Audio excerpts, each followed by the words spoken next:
ನಮಸ್ತೆ friends, we are cooking ಚಾನಲ್ಗೆ ನಿಮ್ಗೆಲ್ರಿಗೂ ಸ್ವಾಗತ. Coffee coffee coffee. ಬೆಳಗ್ಗೆ ಆಗಲಿ, ಸಂಜೆ ಆಗಲಿ, ಮಳೆ ಆಗಲಿ, ಚಳಿ ಆಗಲಿ, ಗಾಳಿ ಆಗಲಿ, ಯಾರನ್ನ ನೆಂಟರು ಬರಲಿ, ಯಾವಾಗಲಾದರೂ ಸರಿ, ಯಾವುದೇ ಫಂಕ್ಷನ್ಸ್ಗಾಗಲಿ ಕಾಫಿ ಅನ್ನೋದು ಇರಲೇಬೇಕಲ್ರಿ. ನಮ್ಮ ಸೌತ್ ಇಂಡಿಯನ್ಸ್ ಅಂತೂ ಕಾಫಿ ಅಂದರೆ ತುಂಬ ಇಷ್ಟಪಡ್ತಾರೆ. ಹಾಗೆ ಅಷ್ಟೇ ಫೇಮಸ್ ಕೂಡ. ಅದರಲ್ಲೂ ಫಿಲ್ಟರ್ ಕಾಫಿ ಯಾವ ರೀತಿ ಮಾಡೋದು ಅಂತ ನೋಡ್ತಾ ಇದ್ದೀರಾ? ಅದು ವಿತೌಟ್ ಫಿಲ್ಟ್ರಲ್ಲಿ ನೋಡೋಣವಾ ಯಾವ ರೀತಿ ಮಾಡೋದು ಅಂತ. ಇವತ್ತು ವಿತೌಟ್ ಫಿಲ್ಟ್ರಿಂದ ಫಿಲ್ಟರ್ ಕಾಫಿ ಯಾವ ರೀತಿ ಮಾಡೋದು ಅಂತ ನೋಡೋಣವಾ. ನೆಂಟ್ರಿಗಂತೂ ಮಾಡಿಕೊಟ್ಬಿಟ್ರೆ ಫಿದಾ ಆಗೋಗ್ತಾರೆ ಕಣ್ರಿ. ಬನ್ನಿ ಯಾವ ರೀತಿ ಮಾಡೋದು ಅಂತ ನೋಡೋಣವಾ. ಅದಕ್ಕೂ ಮುಂಚೆ ವಿ ಆರ್ ಕುಕಿಂಗ್ ಚಾನಲ್ನ ಎಲ್ಲರೂ ಸಬ್ಸ್ಕ್ರೈಬ್ ಮಾಡ್ಕೊಳ್ಳಿ ದಯವಿಟ್ಟು. ವಿಡಿಯೋನ ಕೊನೆವರೆಗೂ ನೋಡಿ. ನಿಮಗೆ ಪೂರ್ತಿ ಅರ್ಥ ಆದ್ರೇ ಈ ವಿತೌಟ್ ಫಿಲ್ಟ್ರಿಂದ ಕಾಫಿ ಮಾಡೋದು, ಫಿಲ್ಟರ್ ಕಾಫಿ ಮಾಡೋದು ಯಾವ ರೀತಿ ಅಂತ ಗೊತ್ತಾಗೋದು. ಮೊದಲಿಗೆ ನೋಡಿ, ಒಂದು ಬಟ್ಲು ಇಟ್ಕೊಂಡು 3 ಗ್ಲಾಸಷ್ಟು ನೀರು ಸೇರಿಸ್ಕೊತಾ ಇದ್ದೀನಿ ಒಂದು ಬಟ್ಲಿಗೆ. ಈ ನೀರನ್ನು ಚೆನ್ನಾಗೆ ಕುದಿಸ್ಕೋಬೇಕಾಗುತ್ತೆ. ನೋಡ್ರಿ, ಈ ಮೆಜರ್ಮೆಂಟ್ ಗ್ಲಾಸ್ ತೋರಿಸ್ತಾ ಇದ್ದೀನಿ ನಾನಲ್ವಾ. ನೀವು ಯಾವ ಮೆಜರ್ಮೆಂಟ್ ಆದರೂ ಸರಿ 3 ಗ್ಲಾಸ್ ನೀರು ತಗೊಳ್ಳಿ.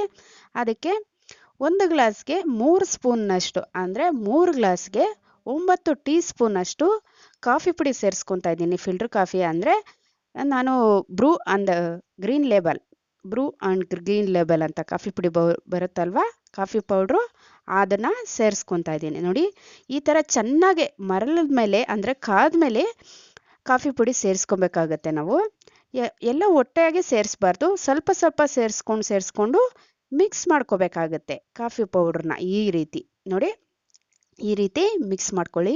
ನಿಜಕ್ಕೂ ಕಣ್ರಿ, ಈ ಫಿಲ್ಟರ್ ಕಾಫಿ ಅನ್ನೋದು ಅಷ್ಟೇ ಅದ್ಭುತವಾಗಿರುತ್ತೆ.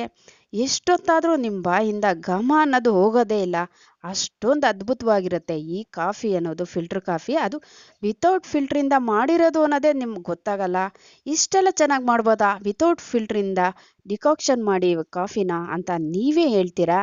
ನೋಡಿ, ಈ ರೀತಿ ಉಪ್ಪು ಬಂದಮೇಲೆ ಮುಚ್ಚಳ ಮುಚ್ಚಿಟ್ಟು ಅರ್ಧ ಅವರ್ ರೆಸ್ಟ್ ಮಾಡೋಕ್ಕೆ ಬಿಟ್ಬಿಡಿ. ನೋಡಿ, ನಮ್ಮ ಕಾಫಿ ಡಿಕಾಕ್ಷನು ರೆಡಿಯಾಗಿದೆ. ನೋಡಿದ್ರ, ಎಲ್ಲ ತೇರ್ಕೊಂಡಿದೆ. ಆದಷ್ಟು ನಿಧಾನವಾಗಿ ಒಂದು ಗ್ಲಾಸ್ಗೆ ಶಿಫ್ಟ್ ಮಾಡ್ಕೊಳ್ಳಿ. ಸ್ಲೋಲಿ, ಅಂದರೆ ನಿಧಾನವಾಗಿ ಕದಲಿಸ್ಬೇಡಿ. ಜಾಸ್ತಿ ಕದಲಿಸಿದ್ರೆ ಮಿಕ್ಸ್ ಆಗೋಗುತ್ತೆ. ಡಿಕಾಕ್ಷನ್ ರೆಡಿಯಾಗಿರೋದೆಲ್ಲ ಕಾಫಿ ಪೌಡ್ರಲ್ಲಿ ಮಿಕ್ಸ್ ಆಗೋಗುತ್ತೆ ಕಣ್ರಿ. ನೋಡಿ, ಈ ಥರ ಸ್ಲೋಲಿಯಾಗಿ ನಿಧಾನವಾಗಿ ಗ್ಲಾಸ್ಗೆ ಶಿಫ್ಟ್ ಮಾಡ್ಕೊಳ್ಳಿ, ಬೇರ್ಪಡಿಸ್ಕೊಳ್ಳಿ ಡಿಕಾಕ್ಷನ್ನ. ನೋಡಿದ್ರ ಯಾವ ಥರ ಬೇರ್ಪಡಿಕೆ ಆಗಿದೆ ನಮ್ಮ ಡಿಕಾಕ್ಷನ್ ಕಾಫಿ ಪೌಡ್ರಿಂದ. ಮೊದಲಿಗೆ ಒಂದು ಬಟ್ಟೆ ಇಟ್ಕೊಂಡು ಅದಕ್ಕೆ 3 ಗ್ಲಾಸಷ್ಟು ಹಾಲು ಸೇರಿಸ್ಕೊಂಡಿದ್ದೀನಿ. ನಾನಿಲ್ಲಿ ನಂದಿನಿ ಹಾಲಾದಂಥ ಶುಭಂ ಹಾಲನ್ನು ಸೇರಿಸ್ಕೊಂಡಿದ್ದೀನಿ. 3 ಗ್ಲಾಸು, ಅಂದರೆ ನೀರೇನು ಸೇರಿಸಿಲ್ಲ ನಾನು, ಬರೀ ಹಾಲು. ಗಟ್ಟಿಯಾಗಿರೋದ್ರಿಂದ ಹಾಲು ನಮ್ಮ ಕಾಫಿ ರುಚಿ ಅನ್ನೋದು, ಅಂದರೆ ನಮ್ಮ ಫಿಲ್ಟರ್ ಕಾಫಿ ರುಚಿ ಅನ್ನೋದು ಇನ್ನಷ್ಟು ಅದ್ಭುತವಾಗಿರುತ್ತೆ ಕಣ್ರಿ. ನೋಡಿರಿ, ಹಾಲು ಹಾಕಿದ್ಮೇಲೆ ನಾವು ಉಕ್ಕಿ ಬರಲಿ ಅಂತ ಹಾಗೆ ಬಿಡಬಾರ್ದು. ಈ ಥರ ಮಿಕ್ಸ್ ಮಾಡ್ತಾ ಚೆನ್ನಾಗಿ ಹಾಲನ್ನ ಕುದಿಸ್ಕೋಬೇಕಾಗತ್ತೆ ನಮ್ಮ ಫಿಲ್ಟರ್ ಕಾಫಿಗೆ. ಈ ಥರ ಮಾಡೋದ್ರಿಂದ ನಮ್ಮ ಫಿಲ್ಟರ್ ಕಾಫಿ ಅನ್ನೋದು ಇನ್ನಷ್ಟು ಅದ್ಭುತವಾದ ರುಚಿಯಲ್ಲಿರುತ್ತೆ. ನೋಡಿರಿ, ಈ ಥರ ಕಾದ್ಮೇಲೆ 1 ಗ್ಲಾಸ್ಗೆ 1 ಟೀ ಸ್ಪೂನಷ್ಟು, ಅಂದರೆ 3 ಗ್ಲಾಸ್ಗೆ 3 ಟೀ ಸ್ಪೂನಷ್ಟು ಸಕ್ಕರೆ ಸೇರಿಸ್ಕೊಂಡು ಮಿಕ್ಸ್ ಮಾಡ್ಕೊತಾ ಇದ್ದೀನಿ. ನಿಮಗೆ ರುಚಿಗೆ ಅನುಗುಣವಾಗಿ ಸಕ್ಕರೆ ಸೇರಿಸ್ಕೊಬೋದು. ಕಾದೆಲ್ಲ ನಂತರ ಈ ಥರ ಕೆನೆ ಇರೋದ್ರಿಂದ ಈ ಥರ ಫಿಲ್ಟರ್ ಸಹಾಯದಿಂದ ಫಿಲ್ಟರ್ ಮಾಡ್ಕೊತಾ ಇದ್ದೀನಿ.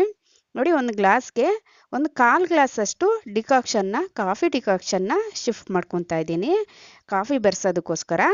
ನೋಡಿ, ಕಾದಿರೋ ಹಾಲು ತಣ್ಣಗಾಗಬಾರ್ದು. ಸೋದಿಸ್ಕೊಂಡಿರ್ತೀರಲ್ಲ, ಈ ಥರ ಮೇಲಿಂದ ಫೋರ್ಸಾಗೆ ಹಾಕಿದ್ರೆ ನಮ್ಮ ಅದ್ಭುತವಾದ ರುಚಿಯಾದ, ಅಷ್ಟೇ ಘಮ ಅಂತ ಇರೋ ಫಿಲ್ಟರ್ ಕಾಫಿ ರೆಡಿ ಆಗುತ್ತೆ ಕಣ್ರಿ. ಅದು ಫಿಲ್ಟರ್ ಇಲ್ದೇನೆ ರೆಡಿ ಆಗುತ್ತೆ. ಈ ರೀತಿ ಫಿಲ್ಟರ್ ಕಾಫಿನ ಒಂದ್ಸರಿ ನಿಮ್ಮ ಮನೆಯವ್ರಿಗೆಲ್ಲ ಮಾಡಿಕೊಡಿ.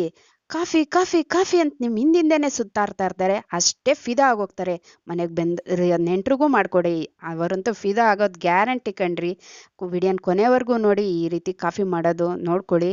ವಿತೌಟ್ ಫಿಲ್ಟ್ರಿಂದ ತುಂಬ ರುಚಿಯಾಗಿ ಟೇಸ್ಟಿಯಾಗಿರುತ್ತೆ. ಹೋಟೆಲ್ಗೆ ಹೋಗೋದೇ ಬಿಟ್ಬಿಡ್ತೀರ ಕಣ್ರಿ, ಅಷ್ಟೊಂದು ರುಚಿಯಾಗಿರುತ್ತೆ ಈ ನಮ್ಮ ಫಿಲ್ಟರ್ ಕಾಫಿ. ಇನ್ನಷ್ಟು ಈಸಿ ರೆಸಿಪಿ ನಿಮ್ಮೊಂದಿಗೆ ಇರ್ತೀನಿ. ಧನ್ಯವಾದಗಳು. Thank you for watching.